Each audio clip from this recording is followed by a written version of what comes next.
Salut les barbus, c'est Nico de Barbu In Game, votre chaîne de présentation de règles, tuto peinture, tuto décor et unboxing.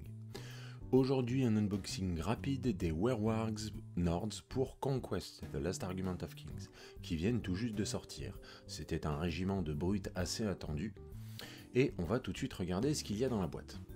Déjà, si je retourne la boîte, bien entendu je vais avoir quelques illustrations, et je vais pouvoir tout de suite constater quelque chose d'intéressant, à savoir que je vais avoir 3 brutes différentes. Dans certains cas, il y avait des, je ne dirais pas des doublons, mais maintenant c'est devenu le standard chez Parabellum d'avoir des figurines totalement différentes quand vous avez une boîte de 3 brutes. Mais dans certains cas, chez les cavaliers, on avait 2 chevaux identiques avec bien entendu des possibilités d'interchanger les têtes ou d'interchanger les moitiés. Mais ici, on va avoir 3 figurines totalement différentes. Dans la boîte, ce qu'on va retrouver, bien entendu, les stands et les socles, 2 grappes de figurines pour faire nos wargs, on va les regarder juste après, la notice d'assemblage, ils ont fait des progrès du côté de Parabellum, les notices d'assemblage sont beaucoup plus détaillées, beaucoup plus complètes avec les numéros des pièces, et à une époque ils ne mettaient que pour 1 ou 2 figurines, là pour les 3 brutes, on trouvera le détail. Et la carte du régiment. Sauf que là, petit mispack de la part de Parabellum, c'est une carte de Jarl que j'ai eue dans la boîte.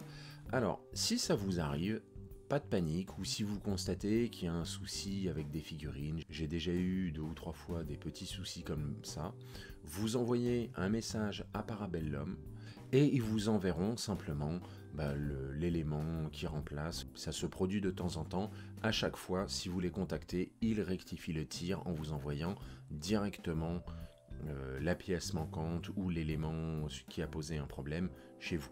Donc n'hésitez pas à les contacter. Moi, ça me faisait une petite occasion de vous parler de ça. D'ailleurs, au passage, ça c'est la nouvelle carte, enfin la carte de la nouvelle figurine du Jarl qui sort en même temps que les Werewolves. Et il faut avouer que la carte quand même est sympa. Alors on va pouvoir regarder d'un petit peu plus près ces grappes là. Bon, il n'y a pas à dire, hein, Parabellum est en train d'arriver à un niveau de qualité assez constant. Je n'ai rien remarqué de vraiment particulier sur ces grappes là. Alors ici on ne le voit pas forcément bien à la caméra, mais en fait il y a pas mal d'amplitude sur la sculpture de la fourrure et donc sur le moulage. Ça dénote une certaine capacité technique. Ce qui m'a intéressé aussi, c'est la façon dont il découpe. Là par exemple, la tête, on a la partie inférieure, une moitié inférieure de tête, on a un deuxième morceau, alors je sais pas bien où il est, et on aura la partie supérieure. Donc ils ont tendance de plus en plus à faire attention à la façon dont à où ils découpent les figurines. Ce qui, de mon point de vue, connaissant un petit peu le domaine, dénote une certaine intégration, de plus en plus, entre la conception et la fabrication. Récemment, chez Archon Studio, qui injecte les figurines pour Parabellum, mais ne les conçoit pas, ils avaient fait quelques progrès techniques assez importants, notamment lors de leur dernier Kickstarter. Ils ont fait des progrès techniques non négligeables, et ils ont transmis ça à leurs propres sculpteurs, et j'ai l'impression que c'est arrivé aussi jusqu'aux sculpteurs de Parabellum. Parce que la bonne intégration entre la conception et la fabrication, c'est-à-dire que l'on réussisse à concevoir une pièce en pensant directement à sa fabrication, ça peut être extrêmement important. On regarde ici la deuxième grappe. On peut voir effectivement des découpages un petit peu particuliers, là au niveau de la tête et de la crinière qui est derrière la tête. Ça reste de la belle qualité, ça va être un régal à peindre. Ça c'est typiquement le genre de figurines sur lesquelles les peintures contrastes et les peintures à l'huile vont donner le plus bel effet. Et voilà à quoi ressemblent les Werewolves après avoir assemblé le tout. Alors, je n'ai eu aucune difficulté pour l'assemblage, je n'ai même pas eu besoin du mode d'emploi, étant donné qu'à l'intérieur de pratiquement chaque partie, qu'il s'agisse des bras, du corps, des différentes pièces de la tête, à chaque fois, il y a le nom Enfin, c'est le wearwarg A, B ou C qui est marqué. On pourra noter que pour chaque wearwarg, il y a à chaque fois, que ce soit le A, le B ou le C, il y a à chaque fois une tête alternative et 2 bras alternatifs.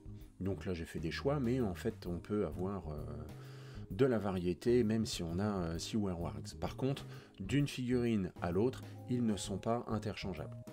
Je n'ai rien remarqué de particulier, ça reste des chouettes figurines. Il y a un petit détail, un ou deux petits détails qui à certains endroits m'ont fait dire que Parabellum avait encore peut-être un tout petit peu de progrès à faire, notamment sur la conception et la mise en grappe des figurines. Je pense notamment à celui-ci, où là, notamment sur le positionnement de cette main-là, les doigts, par exemple, sont difficiles à distinguer. Il faudra faire ça à la peinture. C'est d'autant plus dommage qu'on se rend compte qu'au niveau de la tête, il y a beaucoup de détails. Donc ils savent faire, c'est juste des questions de découpage de la figurine et de mise en grappe. Ça, c'est un travail qui doit se faire justement en collaboration, vu que ce n'est pas la même entreprise qui conçoit les figurines que celle qui fabrique les figurines. À chaque fois, ils ont des poses assez dynamiques. Vous pouvez voir celui-là, il est en train de ramper en tendant la main. Donc le corps, à chaque fois, sur la version A, B, C, restera la même, mais on pourra faire varier les têtes et les bras. Et donc, en faisant varier les bras, on fait varier très légèrement les poses. Voilà les barbus, c'est ce que j'avais pour vous. J'espère que ça vous a intéressé. Moi, je vous dis à très bientôt pour de nouvelles vidéos, notamment sur Conquest, et bien entendu, d'ici là, que le poil soit avec vous.